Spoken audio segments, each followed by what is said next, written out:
Hello and welcome back to a What the Frick podcast. I'm going to be going over my February flicks for the month. If you're unaware, I have started this year just kind of going over things that I watch every month. That way, at the end of the year, I can kind of be like, here were the best things I saw this year. And, as the year goes on, we kind of forget the shows and TV shows and movies that come out. So I thought this would be a good way to kind of catalog that. Again, when I am describing these things, it does not necessarily mean that they came out in the month that I'm, reviewing them for. It just means that that's when I personally watched it. So I might, describe something that came out even last year, the month before, but it just means that I watched it at this point in time. So I actually don't have many things to go over for February. I really only saw 3 things that I thought were worth talking about. So to start it off, I finally watched the new Wonka movie, and I know this came out last year, but it was finally released on Apple TV, and I finally had the chance to sit down and watch it. I will say, out of all the Willy Wonka movies out there, the very old one with Gene Wilder, the Johnny Depp one, and now this one, it was cool to see like a prequel to, I guess, just this long running franchise. And my mom made a good point, like, why has there not been some sort of like theme park or just something like made to kind of go off of this? And it's kind of very true. Like, why hasn't Disney or some big company like taken it and like used the rights to like make some sort of theme park or immersive experience? So that was very interesting that I thought she said. But overall, I thought the movie was pretty good. Timothée Chalamet did a good job. And I will say I wasn't super into it in the very beginning, just kind of unaware of like what exactly it was. But as the movie kind of went on, it was fun to see, and I enjoyed the musical aspect of it. I'm, again, a big fan of musicals, so I kind of think they drive the story, and overall enjoyed his performance and sort of seeing the mystery come together with some of the workers that he was involved with and just sort of how he came to be who he is. I will say I feel like there were a couple of discrepancies between the original movies showing who Willy Wonka is and then showing his prequel side of things. But overall, very good movie and just very colorful. And I think these are kind of movies that will probably get remade over and over again as time goes on. But it was fun. The other movie that I saw was the Songbirds and Snakes. I'm probably saying that wrong. The Hunger Games movie that came out not too long ago. Again, quite a while ago. But the prequel to the Hunger Games movie, I finally watched that and sat down and watched that. And I'm a big fan of the Hunger Games franchise. I've seen those films hundreds of times. So finally seeing this movie was cool.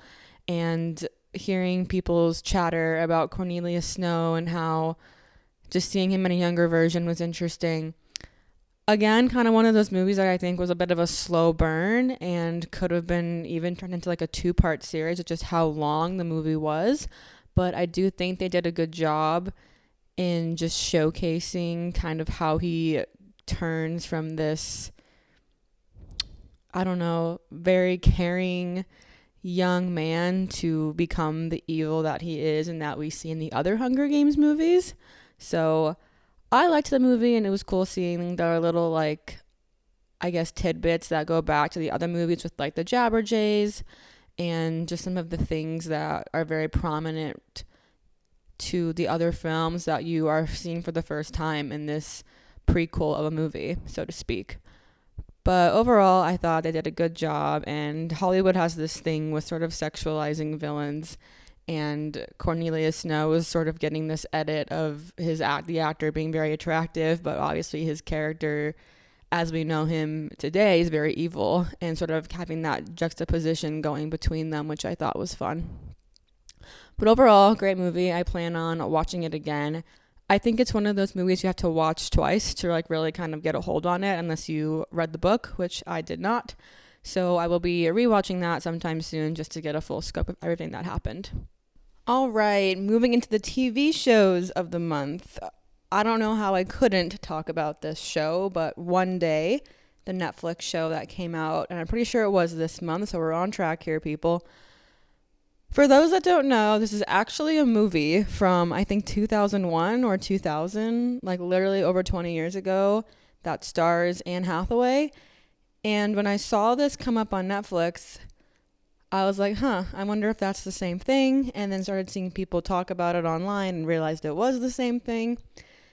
And again, these are all spoilers. If you don't want to hear, turn this off. But I did not want to watch this show because I had seen the movie and was completely traumatized by it and the ending. And I was like, why would I want to watch the TV show? Like, it's going to be the exact same story, except it's a series, so it's probably more thorough, and you'll be more in tune with the characters' thoughts and feelings. And I was like, I'm not watching that. I don't want to, make myself feel pain. So I was like, nope. And then, of course, I gave in, and I just had the thing to watch one day, and I was like, I'll start it. And I will say it was very hard to get into as well. Like, I was kind of on my phone the first episode and a half, like half paying attention, but keep in mind I had seen the movie, so I kind of knew what was going on, but also didn't. And I will say the show is heavily driven by dialogue. There isn't like a ton of action going on. It's really just these two characters talking to each other a lot, or talking to other characters in the show about their lives and what's going on. So if you are not someone who can really sit there and be driven by a dialogue-driven show, or be able to just kind of like sit there and really pay attention, it's probably not a good show for you, because it's not one of those things where there's a ton of action, a ton of things going on all the time. But I will say towards the middle of the series, I was completely immersed. I wasn't even looking at my phone. Like, a whole episode had gone by, and I'm like, oh, wow, that was quick. And the episode that really did it for me was when they meet up after not seeing each other for a while, and Dexter, the main character, is like completely like drugged out. He's doing well career-wise, but he's just like not paying attention to Emma, and she gets really mad at him and like yells at him, and then they kind of like have a falling out. And that was a dialogue-driven episode, but I was completely immersed in what was going on and just seeing these characters interact with each other. So obviously, for those that have seen the show, you know the ending, you know how tragic it is. And I was laying in bed kind of unprepared for when it was going to happen, and I didn't even remember exactly how she was killed. But as soon as I see that it's raining and she's on her bike and the two of them are supposed to meet up somewhere, I'm like, oh, I should probably turn this off before I go to bed, but I couldn't. So I watched that happen, and I will say I was proud of myself for not crying. I think I was just really prepared, whereas a lot of people had no idea what this show was. So they were just kind of like traumatized, like how I was the first time I saw this movie when it came out so many years ago. But again, I was very moved by it. And I think seeing him in like the aftershock, trying to live his life through grief without her. And one of the big things I wanted to mention on this, so many people were saying how they like wasted so much time, and like they were obviously perfect for each other from the beginning, but they wasted like 10 to 15 years doing other things, being with other people when they could have been together, and they only really had like 2 years actually romantically together before she was killed. And yes, I see that totally, but I also do think that timing is everything. And while they were soulmates in the end and were supposed to be together, he was not ready for her in that one episode I just described, where he was like drugged out and like very narcissistic. Like, there were so many times where I think they just weren't ready for each other, whether it was her trying to figure out her career, whether it was him trying to get through the grief of his mom dying. And I guess you could argue that if he had been with her romantically, he may not have had that down spiral. We don't know. But I do think timing is everything. And while they could have gotten together earlier, like, it just may not have worked. And so I think them getting together when they did, and regardless of them only having a couple years together, I do kind of think that it was for the best, and that that's just kind of how their story was supposed to be written. and they were still friends and still together, just not romantically for those years. So as sad as people are about the fact that they could have had more time together, I do kind of believe that they got together at the right time, and that had they gotten together earlier, things just wouldn't have panned out. And I think it could have ended worse for them, you know, with like a bad breakup or something, rather than just find each other when it was time. So a very tragic show. If you haven't seen it, I do recommend it. It kind of makes you feel things. If you're not ready for that, don't watch it, but it's really good. Lastly, I'm going to end it on a more fun note here. Love is Blind season 6, baby. Okay, this season is actually amazing. I'm loving the drama. I'm loving the tea, the craziness.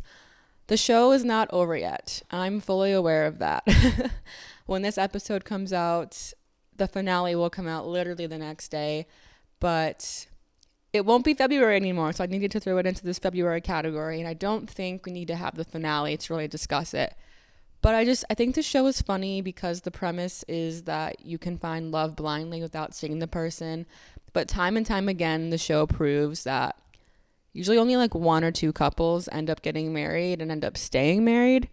So the whole premise is like love is blind, but also they're like love is absolutely not blind, because it takes a lot more than just connecting over having similar hobbies and similar lifestyles, and to really like and be compatible with someone. Yes, I think looks matter, and a lot of them end up seeing the person and they just like can't get past what they look like, or they're just not their type or whatever. But it's a lot more than just talking through a wall and being like, I love dogs too, or I love watching old movies, or you know, on Sundays, I like to clean my house and just hang out. Like, it takes more than just people agreeing on these little things to really make a relationship work. So I think that's part of the problem with the show. And it's a show I would never consider going on because it just wouldn't work for me. But this season was pretty fun with just all the drama and the comparison of the looks and the Megan Fox comment, and everyone's just very dramatic and over the top this season. And I literally woke up this past Wednesday at like 7 a.m. and immediately just turned it on because I needed to see what was happening, and it had come out that previous night at midnight. So I've been hooked this season. There are some seasons where I'm just like watching it to watch it, but I'm pretty integrated into these people's lives and very curious to see how it turns out. So if you're not a fan of the show, there's 6 seasons, and the most recent one is, I think, one of the best so far. So go and watch that if you haven't. But that is the ending of February Flicks. Hopefully March brings us some stuff, but actually I have some news. I am going back to Europe on Sunday, so when this comes out, I'll already be there. I know I did a whole series last summer where I described to you guys my trip to Europe and did an episode for each city, but I'm only going for 8 days this time with 2 of my really, really good friends, and we are going to Barcelona. So I will be gone the first week and a half of March, so I probably won't be watching a lot of TV, but hopefully I'll have some things to discuss at the end of March when I get back. And obviously I'll have a whole episode dedicated to my trip and whatever crazy things happen on that. So I have just been packing and getting ready, and honestly kind of almost forgot about this podcast because I've been so overwhelmed with packing and getting my life together. But I wanted to throw this out for you guys. If you're hearing this now, I'm already there. I'm already living it up in Spain, living my best life. So check out my stories. I'll be posting there. And I'm just very excited to have another episode where I can just tell you guys funny stories and my time. So thanks so much for listening, guys. And I'll get back on the video podcast game next time. I just didn't have a lot of time to set up. Like I said, I've just been busy packing and getting ready. But thank you all so much, and I will see you guys probably in like 2 weeks when I'm back and record for you. So ta-ta for now, and I'll see you guys next time.